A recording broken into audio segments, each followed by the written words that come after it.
I used to work at this company called LiveRamp, which is actually it's actually probably the leader in digital identity in the US, at least right now.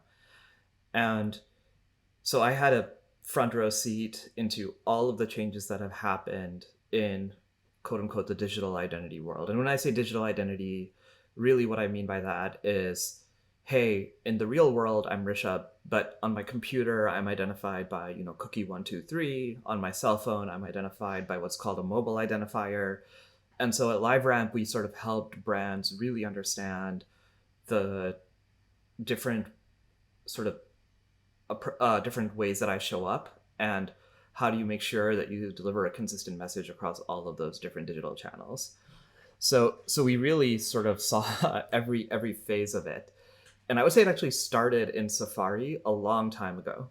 So this iOS 14.5, I think, was just the most severe change that has happened. But this has been a steady march since roughly 5 years ago. So Apple told us that they are going down this path of user privacy, right? And then they just kept going. And so actually the first thing that we saw, and actually I guess you guys might have some really great insight into this, which I'd be curious about. The first thing we saw is Safari CPMs were 1/3 of what Chrome CPMs were. And the reason for this is that on Safari, you couldn't actually track people effectively using third-party cookies, because over time they kept increasing the controls that they had over that third-party cookie availability, right? And so, I mean, most famously, this created like a cat and mouse between Apple and Criteo, where Criteo, to sort of retarget people on Safari, was doing all of these technical workarounds, and then Apple would make another change and then block that, and then it just this kept escalating. So the very first thing that as a marketer you saw was, hey, Safari CPMs are lower, but people are not converting as highly, which are related to each other. And then Chrome CPMs are higher, but people are converting really well. Then Instagram and Facebook, I mean, Instagram in particular, skyrocketed, right? And so people started to spend more on mobile advertising, and particularly on Instagram advertising within the Facebook ecosystem. And the channel that we all know and love is, hey, advertise on Instagram. You have like a pretty mathematical way to look at what is the actual return on the ad spend from your Instagram ads based on the conversion that happens on your website, right? And the way that works is, you place the pixel on your website. It tells Facebook that the person converted. It looks for other people like the person who converted, which means that it is likely that the person seeing the ad is going to convert. And then you just keep doing that, and the Facebook algorithm gets better and better. And then Apple said, you're not allowed to use any identifier from any third-party site. And so what happened is the brand's data from their own website is third-party to Facebook, right? Because it's the brand's website, it's not Facebook's website. And so all of a sudden, that learning process was no longer as effective. And so this caused what we saw over the last, largely over the last quarter. Facebook's stock price plummeted. A lot of D2C companies started to struggle as a consequence of the ad ecosystem being rocked in this way. And then now we know that Chrome is going to make similar changes around their cookie space.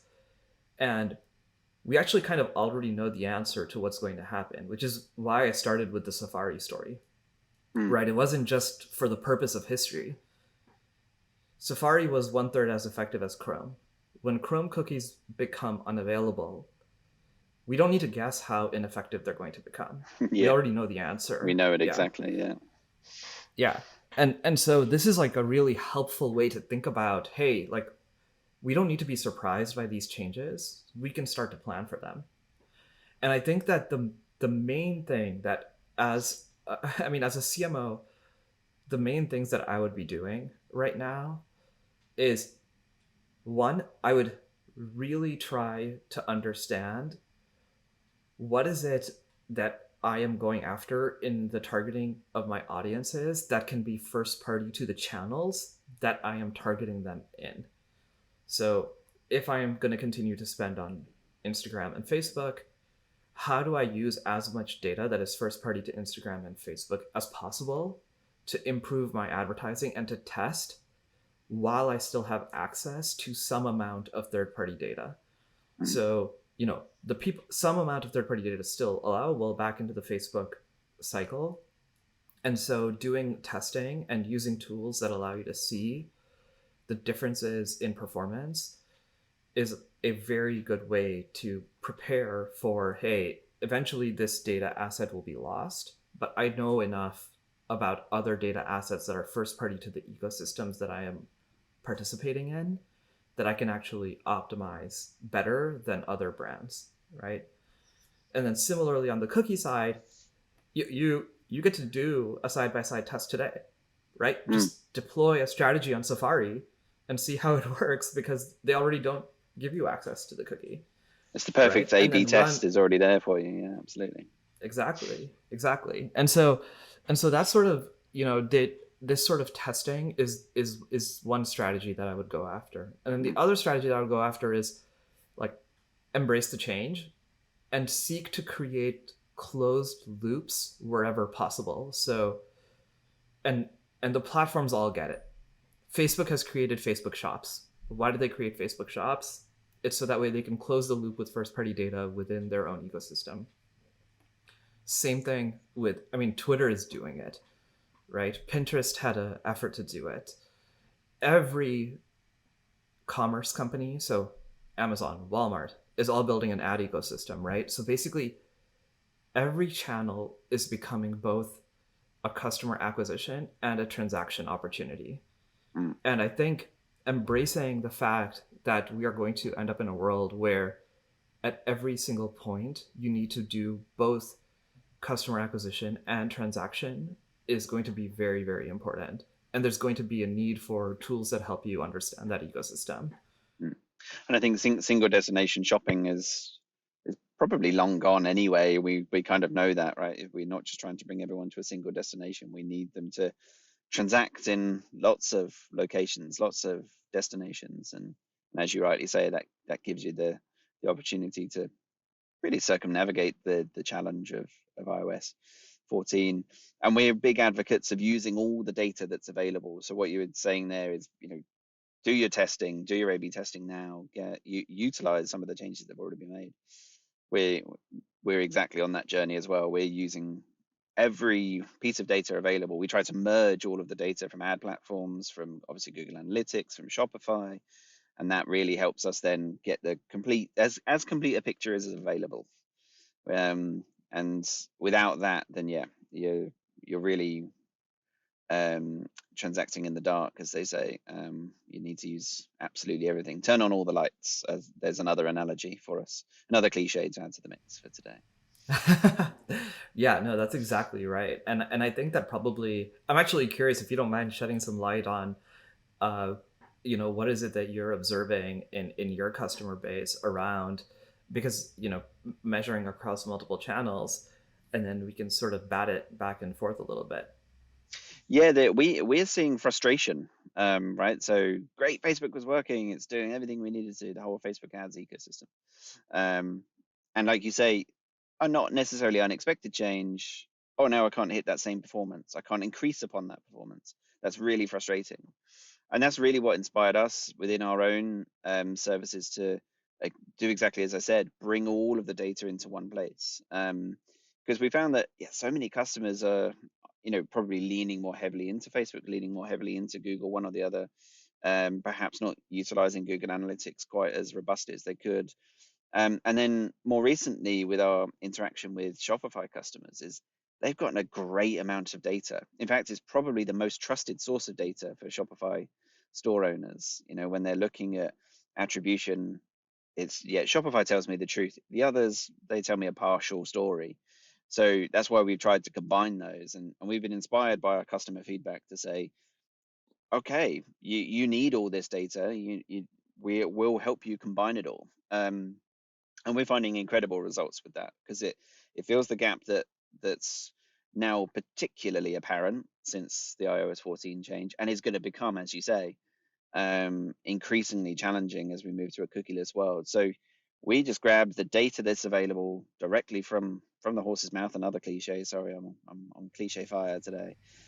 From Google, from Facebook, from every type of ad that they run, from Google Analytics and from Shopify, and that for us is the solution, because the truth is in that mix of data, and as we kind of expand upon that and bring in obviously other platforms, as customers tend to invest in the likes of TikTok and Microsoft advertising, that'll be obviously next. What customers tell us they want to advertise in next, that'll be where we focus.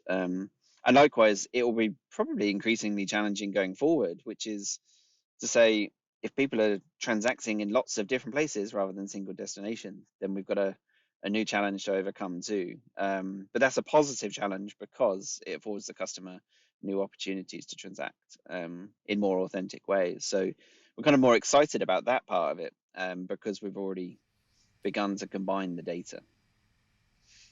Yeah, so I mean, just riffing a little off of what you said, I think that the one like really hyper tactical thing that I would offer to listeners is it's try your best to invest into new channels now while we Yeah. still have some data visibility, because waiting till middle of next year when Google starts to sunset the availability of the cookie means that you cannot do the A/B testing and the Mm. measurement that is available to you today, right? So I think that what I offer generally to I spend like half my time talking to creators, half my time talking to brands, and so whenever I talk to a brand, whenever the CMO asks me like, hey, what are you thinking about doing and how would you advise other brands, generally speaking, what I say is